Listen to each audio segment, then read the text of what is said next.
Good morning বন্ধুরা।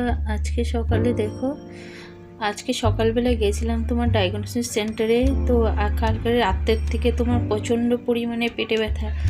রাতে তো কিছু খাইনি, হাজব্যান্ডকে খাবার টাবার দিয়ে শুয়েছি, হঠাৎ করে দেখি খুব পেটে ব্যথা। তো পেটে ব্যথা, এত ব্যথা, তো সঙ্গে সঙ্গে ডক্টরদের কাছে এত রাত করে নিয়ে গেছে হাজব্যান্ড।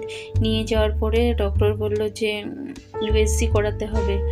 তো রাত্রে তো ওষুধ দিয়েছিল, কোনো রকম একটু কমেছে, তো ইউএসজি করানোর কথা বলছে। তো ইউএসজি করাতে গেছিলাম, তো ইউএসজি করিয়ে এসছি, এসে রিপোর্ট দেয়নি।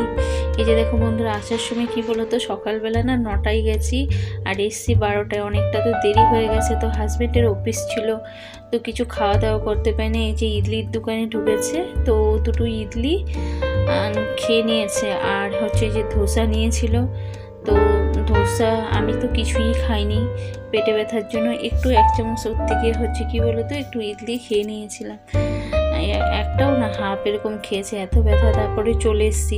সে কি বলতো রিপোর্ট আজকে বিকেলবেলা দেবে, তো রিপোর্টে কি বেরোয় না বেরোয় বলতে পারছি না। তোমরা অবশ্য ঠাকুরের কাছে বলো জানি রিপোর্ট ভালোই আসে, আর আমি জানি ভালো হয়ে। দেখো ইডলি ধোসা যে নিয়েছিল সেটা। আর আসার সময় কি বলতো, শাশুড়ি মায়ের জন্য একটু জিলাপি কিনে নিয়ে এসেছিলাম। তোমরা অবশ্যই বলো জানি আমি সুস্থ থাকি।